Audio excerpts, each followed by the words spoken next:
What is up, everyone? My name is Patrick Jones, and I'm the host of the Patrick Jones Baseball Podcast. I'm a former hitting coach in the Baltimore Orioles organization, and now I work with hitters here in my cage in the private sector in Cincinnati, Ohio. I also help players with the recruiting process and help individualize, that process for them. So today, though, we have a podcast and we have a great guest, on the softball side, actually. So Craig Snider, when we recorded this episode, Craig was the hitting coach at Texas A&M University. Now he is the head coach at Texas Tech, and Craig has been around softball for a very long time. He's got a ton of experience. He does a great job, with his players, and you can tell he's progressive, he's open-minded, he has a growth mindset, and he's very well known as being, very, very good in helping players build an approach at the plate and getting and really individualizing that process for them. I've talked to other college softball coaches around the country. We've actually had Bryce Neal on at Louisville, and Bryce actually said that too. So hope you enjoyed this one. If you haven't, please make sure to subscribe to the channel. We want to grow this podcast. We want to be able to impact as many coaches, parents, and most of all players as we possibly can. So if you find any value in this, hit the subscribe button below and share the show with somebody. So appreciate it. And here is my episode with Craig Snider.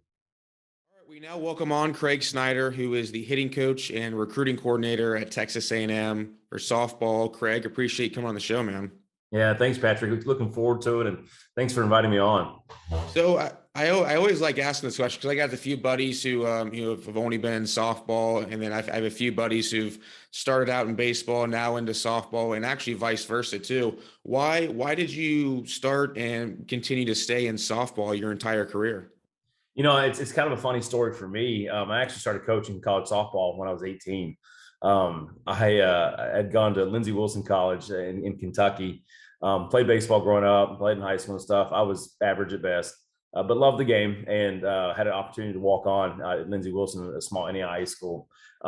As it went on in my senior year, got injured. It was like, okay, that was, and I'm not playing, But what they did say is like, hey, listen, you can still come, but we'll have a job for you, like in the athletic department. We can do like a work study program. And Tom Optenbrow was the head coach at Lindsey Wilson at the time, and had asked me, said, hey, come out and you can help out with softball if you'd like. And I said, yeah, sure, why not? That was going to help pay for school. And my job was to set the machine up every day and feed it, and that was in 2001. And, so I kind of started, and we would talk hitting, and his assistant coach ended up leaving that fall and he hired me.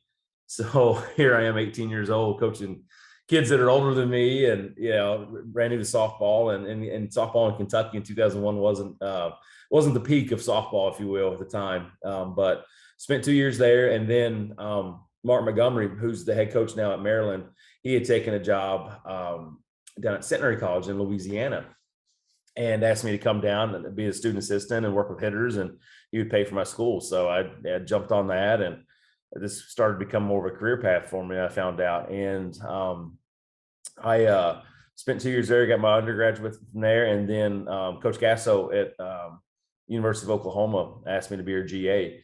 And so I spent 2 years there in Norman. And then so after that, then there's no more school. So now it's off to the real world. So my first, I guess, real job out of college was at Stephen F. Austin here in Texas. So I spent 4 years there. Helped working with the hitters and won a conference championship, and it did some stuff. And then that's when the call came from Coach Alameda at Florida State, and asked to come down and work with our hitters. And myself and Travis Wilson, we worked with our hitters for 9 years and won a national championship in 2018. And then got the call to come here to Texas A&M, so come back to Texas. And so it was a great opportunity for me at the time, and jumped on it. And here we are, 21 years later, coaching the team. That's crazy. Yeah. How have you evolved over those 21 years as a coach?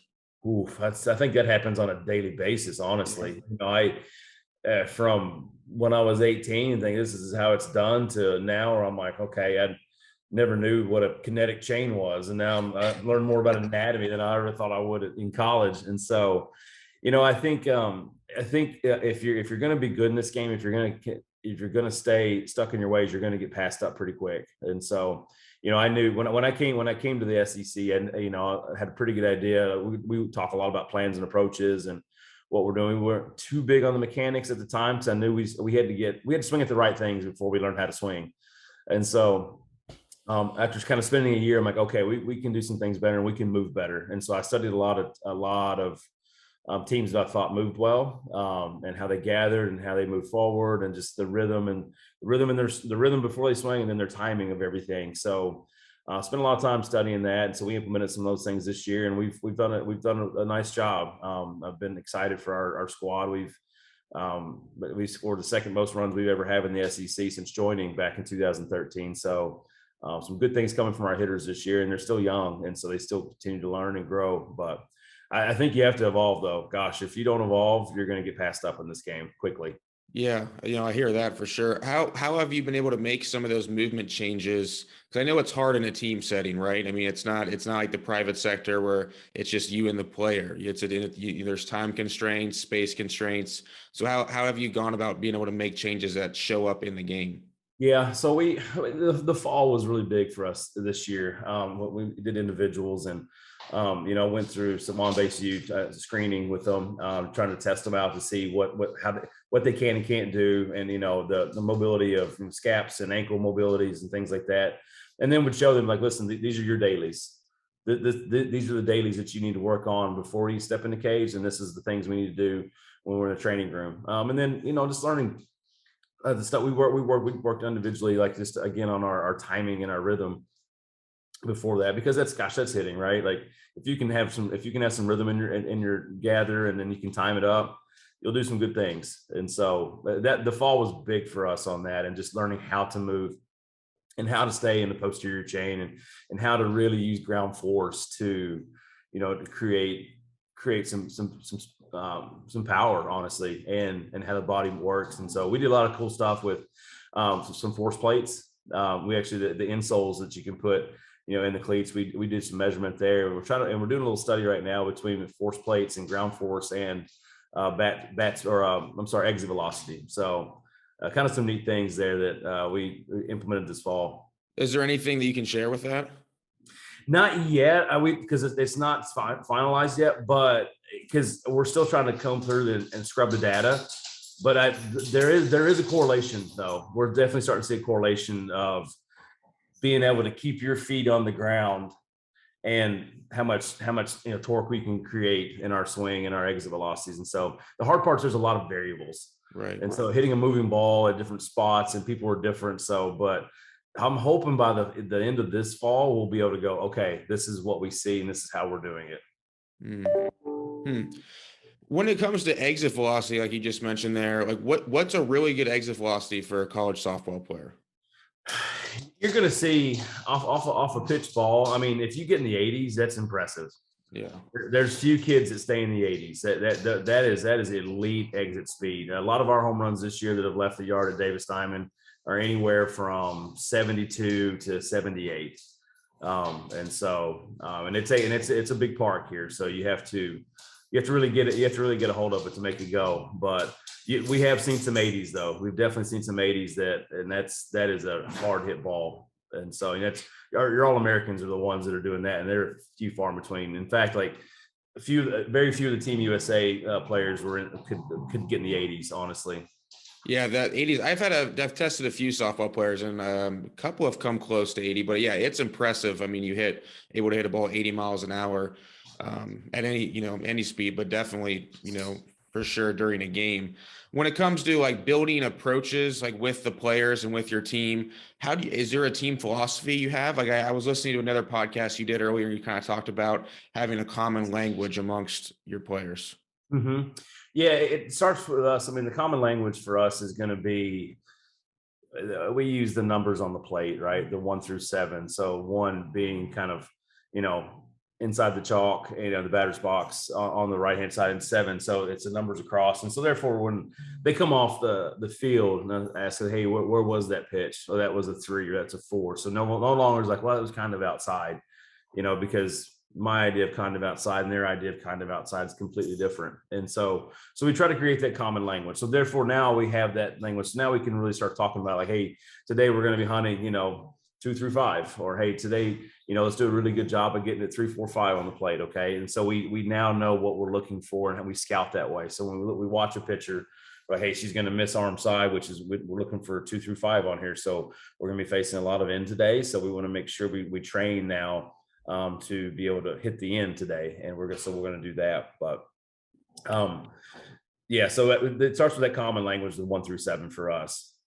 And then when you talked about scouting pitchers, so how often, I'm trying to think of it in softball terms, and I know just because it's it's a little bit different, I'm just thinking of trying to take the numbers and put them in a softball. So a vertical break in softball, what would be elite? Like 10 degrees, like 10 degrees? Yeah, 10 inches vertical break would be really good. That's a filthy drop ball. And is there correlations between their release point and vertical break? Yes, there is. And so okay. We don't have a ton of data on that right now, but yeah, there's definitely a difference in the release point. What would be like an approach if you're facing a pitcher with an 8 to 10 inch vertical break? I mean, are you just telling the hitters like have a top down approach? I know it's way different because it's coming from down up versus top down from baseball. Okay. Yeah.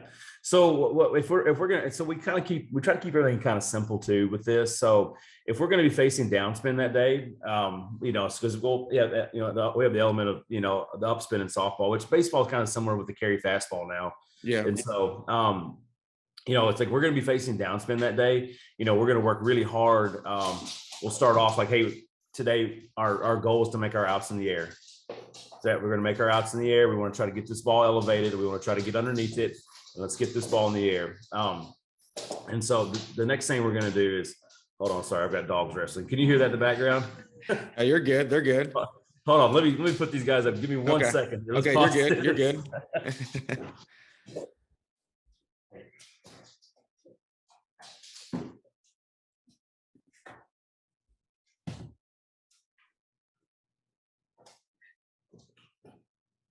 There we go. Sorry about that. Oh, you're good. So if we're going to be facing downspin, we're going to talk about getting the ball in the air. And then we're going to talk about kind of when we gather too, we're going to try to add a little bit of a hinge to what we're doing. All right. And so very rarely in our game will you see a pitcher that can throw up and down for a strike. Like usually it's like what, and 80% of the time it's going to be the down is going to be the strike, the downspin, or the upspin is going to be the strike. And so we kind of prepare for that.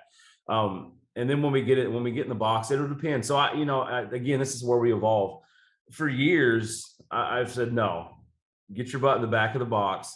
Let's see it up and let's make them throw strikes. Well, pitchers are evolving now. So no different, like just in baseball where everybody's, you're seeing more tilt in swings and you're seeing a little bit more up in a swing. So the pitchers went, okay, here's 98 at the chest.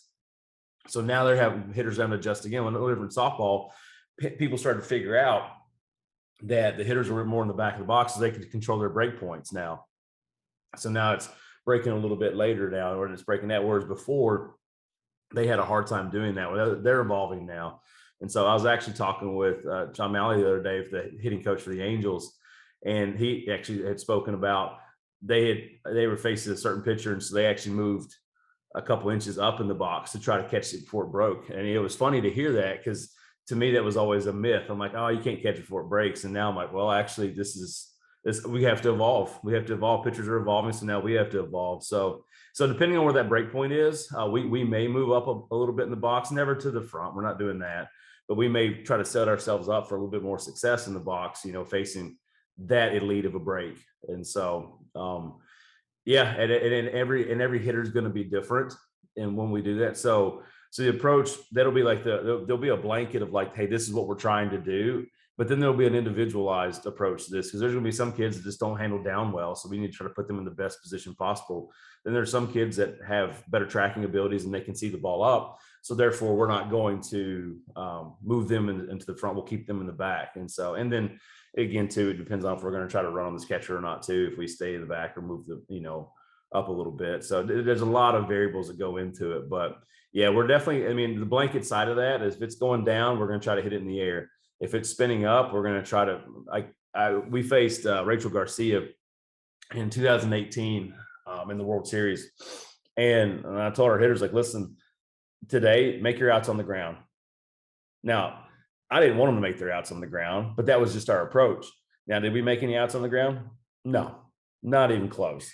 But we also get 4 out. So it's like, there's, as a hitting coach, you're going to say things that maybe that's not what it's like, we're just going to work backwards here. We're going to reverse engineer this thing. Like, hey, let's make our outs on the ground today. And that's doing nothing but thinking about how we're trying to attack something that's, spinning up in the zone. And so, without having to say the words like, hey, I want you to swing down, because I don't want that. I want you to stay above it. I want you to look above it and stay above it. And so therefore you get a good swing off on it. I was watching a video the other day. I sent it to one of my friends, and I saw someone, this is going to sound, you're going to think I'm like crazy, but I saw someone run and then swing. And she was like, yeah, that's called slapping. And I said, why would you want to run and swing? And I mean, is that just, you're just trying to hit ground balls? So the slapping game, you guys slap? We have a few slappers. Yes. You're seeing less and less of it though in this game. Again, so it goes back to, again, if a win in the SEC right now, you're going to have to score 6.8 runs. So if you're going to score runs, as we've now learned, so bunting is probably not the way to go. I mean, you're playing for 1 if you're sack bunting, in the first inning with a runner at first. So what you have to do is you've got to be able to hit extra base hits, right? You got to lose balls in the gap. You got to take your walks when they're presented, and hopefully then somebody gets on the backside of 1 and we score 2. Slapping was a big part of the game, probably 10, 15 years ago, because defenders weren't good. So you could put a ball on the ground and you could probably be safe. Now defenders are too elite. They've grown, the sport's grown, and so you don't see them as much. They're still in our game. We've got one on our team, and she's phenomenal. She can fly. Where it does help benefit you is the speed side of it. They can miss-hit a ball and be safe. Mm-hmm. So they top a ball, or they come around a ball and cut a ball. They can be safe that way. And then it adds a little element of craziness on the bases and adds a little bit of pressure for the defense. And so, but we had a rule change happen. The hard thing for slappers is that if they were stepping out of the box so much, so they made a rule is like, if you step out of the box, you're automatically out. Well, that just killed slapping games, because it's so hard to stay in the box when running through the box. And so, but they'd actually changed it back this year to where it's now just a strike on the batter. And so slappers are still going to be present in our game, and they definitely have a purpose for what we do.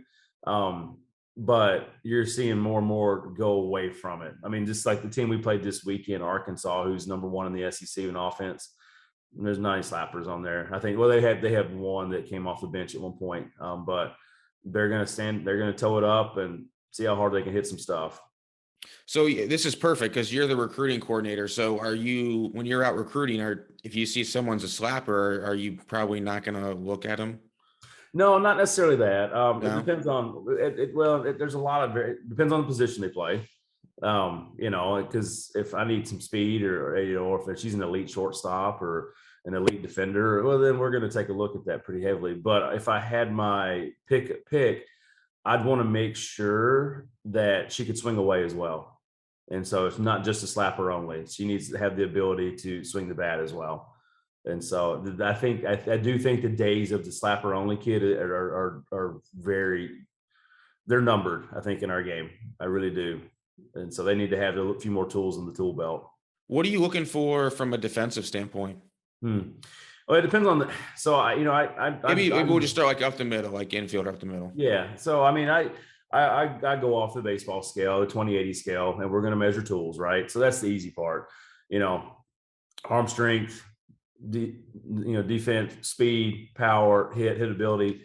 So I'm looking for that, and so and each position is going to be a little bit different, right? So I'll take an elite defender up the middle that has maybe less power, or less hit, because I know they're gonna save us a lot of runs up the middle. And so, but athletes though, let's find a kid that can move, that moves a little bit different, that has a good arm and can play those middles and do some stuff. And so now in the corners, I'll take a little less athlete, but I need more power. And so, and then if you can find those shortstops or those center fielders or second basemen that can defended at elite level and have power and scored some runs, well, those are unicorns, and those are the 1%ers we're after.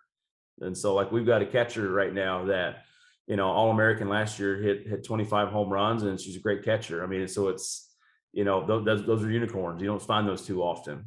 And but yeah, so that's, I mean, the recruiting side for me is we're going to measure out the tools, all right, and then we're going to try to piece those tools together and go, okay, she could play here because she does this, and this. And so, and it becomes more challenging, but also easier at this level because I'm looking for the top 1%.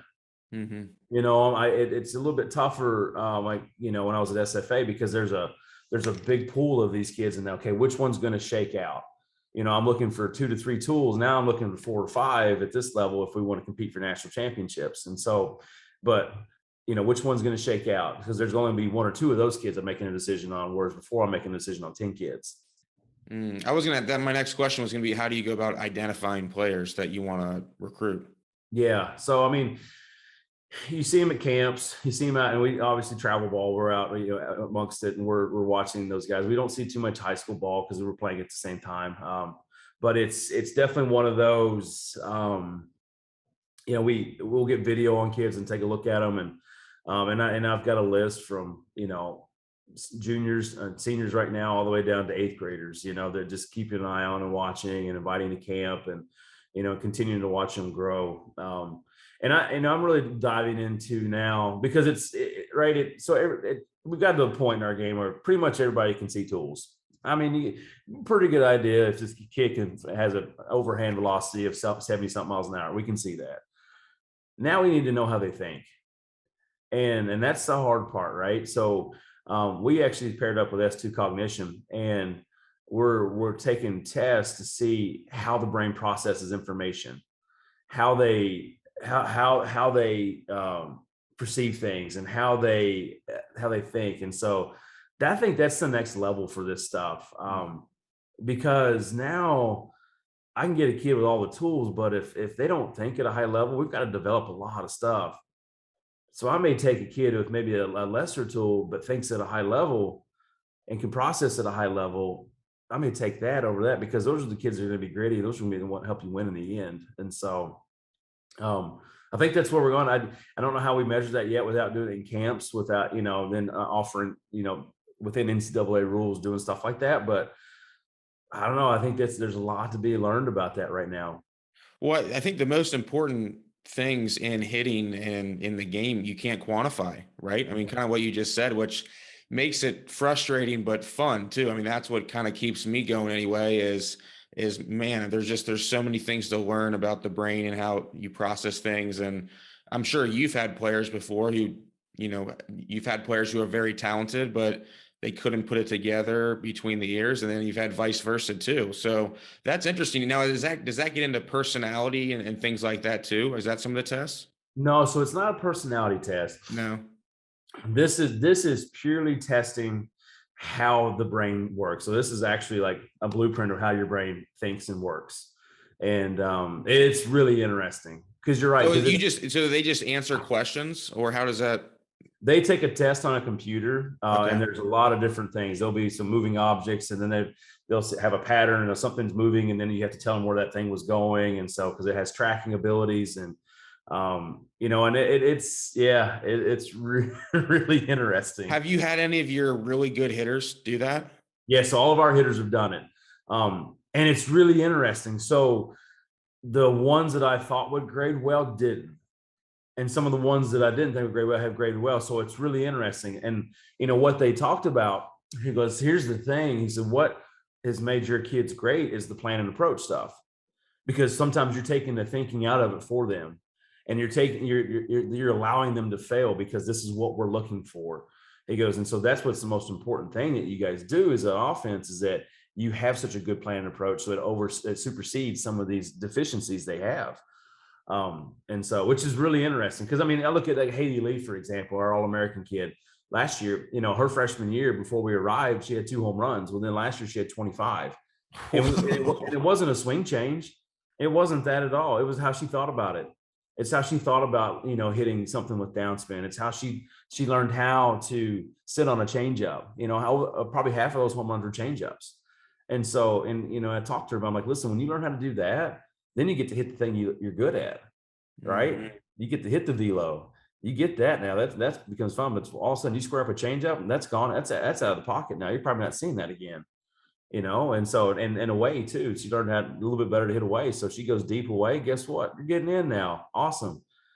So that's been fun for her just to learn that side of the ball. And this year she's hitting hard at a high clip. I think she's hitting 440 again with 14 bombs, but she's got 50 walks on the year because nobody throws to her. Wow. I Wait, mean, so she did that sitting all the time, sitting on a changeup? yeah. I don't hear that too often. She has she had the cognition and ability to think about, okay, I'm getting a changeup right now. And so because she watches the game and she learns and she can see patterns for what they are. And so it was really impressive for her. And I think a lot of times too, by looking at some off-speed stuff, it slows you down.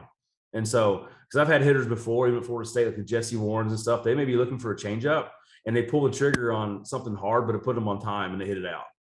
And so sometimes looking for that off-speed pitch and timing up the off-speed pitch puts you on time for the hard stuff if you're a little quick that day. And that's interesting because since softball, the pitcher is closer than, in baseball, you would think the opposite, right? Where they'd be harder to do.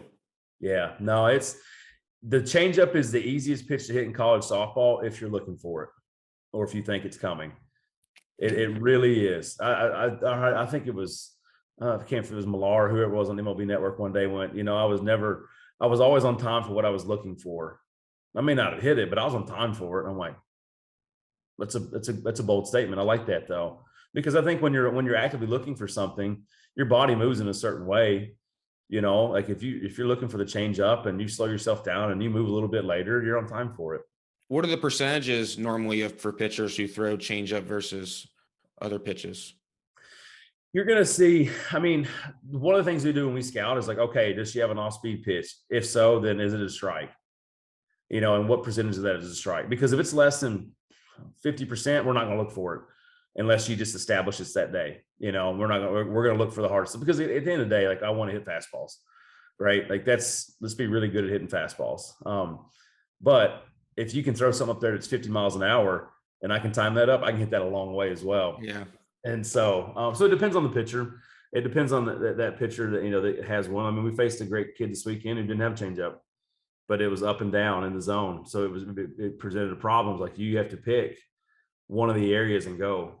We have to either see it up or try to get underneath it and go get her. And so that was a challenge this weekend for sure. But it was good though. We ran her off the mound twice. And, when you don't have a changeup, I think hitters are too good now. They can time you up pretty quick. They'll get in rhythm with you, and it's tough. You got to be able to slow them down. How do you go about giving this information to the players? So when we do scouting, so I did something different this year. I really enjoyed. So that we have video, right? And we have video on everybody. We use the Synergy program and we use Exos. And what I'll do is I'll tell our kids, like, hey, listen, I want you to go through and watch all their pictures. That's what I want you to look for. And then they're going to present. So we have a little wheel that will spin.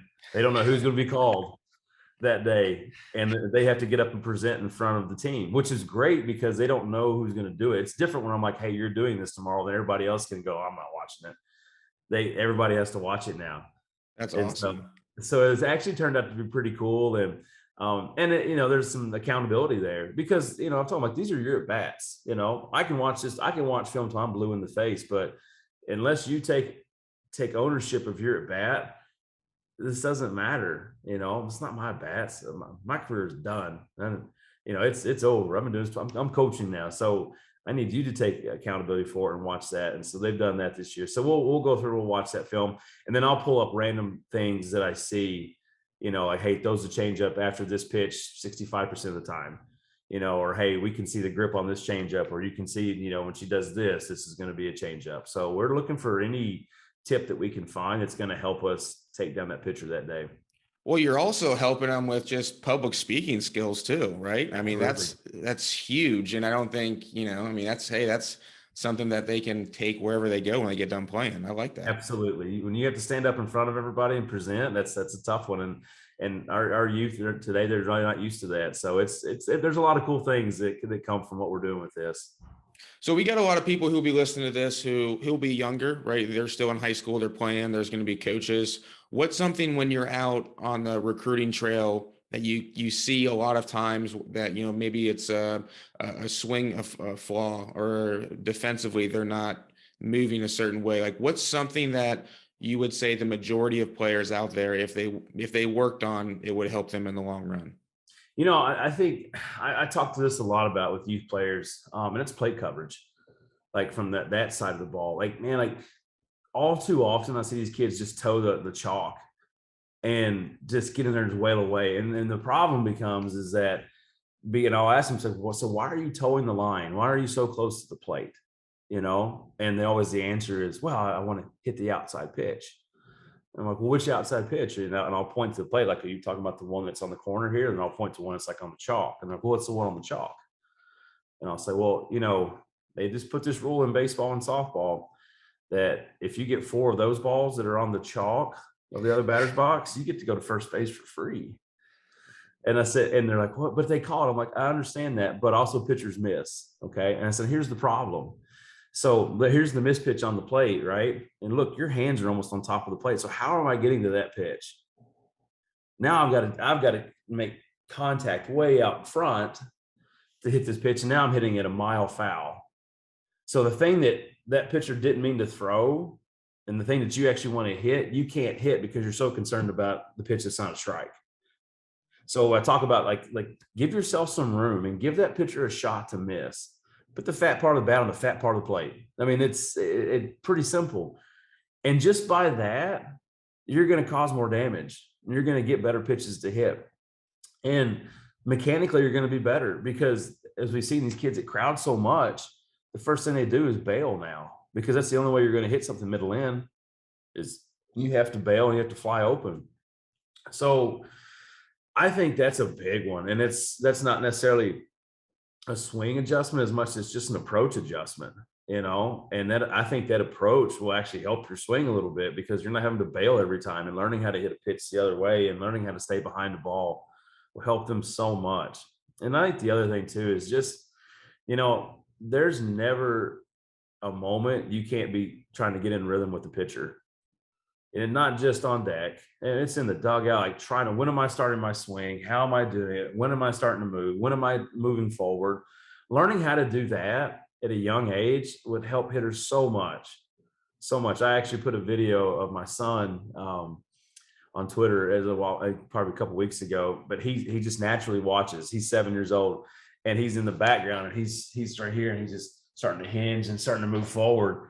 And I haven't taught him anything. He just watches our kids, and it's so cool. But he's learning, he's timing things up. He's in rhythm with the pitcher right now. And I tell our hitters that too. It's like, man, every time you get a chance to take a rep doing that, do that as much as you can, And so I think those two things, if you saw that out of some youth, that'd be incredible. Plate coverage and just learning how to be in rhythm and with the pitcher and timing them up. And so I think that'd be a really cool thing for them. That's good stuff. Why do you think that is about players being on top of the plate? I mean, do you think that's because of the home run revolution? It seems like the last couple of years, at least on the internet anyway. Yeah, I think, I think at a young age, what's the hardest thing for people to do is wait on something middle away, right? So instead of trying to make an adjustment on when we start, we just crowd the plate and just wail away at it. Again, I think we get so concerned about the pitch that's not a strike either. And it's called a strike. At all levels. And so I think that has a little bit to do with it. It's just because it's harder to wait. It's hard.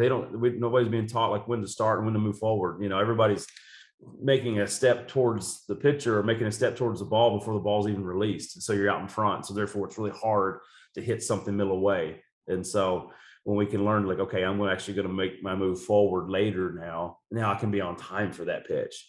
I can stay through that pitch. And so, and I think too, it's always laugh at this one. you'll have a hitter on that just hit, and they probably say they struck out, on 3 pitches that are away, and they'll tell the hitter, maybe it's a lefty hitter, okay, I saw this, and this. I'm like, everybody saw what you got. Yeah. We're good. Yeah. We saw you strike out. Don't do what they did. Right. That's awesome. You know what I love probably more than anything else in softball compared to baseball is coaches don't have to wear pants. Yeah, that's right. Honestly, I hate wearing pants more than anything else. That's my favorite thing. If I ever coach softball, it would solely be because of that. Yeah, I don't think anybody wants to see me wearing pants, so we're good. I'm glad we don't. Greg, this has been awesome, man. I really appreciate you doing this. I know you guys, leaving to go to Florida tomorrow for a big game. So A, good luck, and B, again, appreciate you coming on. I know we talked, Gabby Moreno spoke really highly of you. And so I was like, okay, I better reach out because I'm always looking for good people to have on. So I appreciate it. Absolutely. I appreciate you having me on. Yeah, Gabby, she's awesome. I wish I could have coached her for 4 years. What a great athlete and great kid. Yeah. Awesome. Thanks, Greg. All right, Patrick. Thanks so much.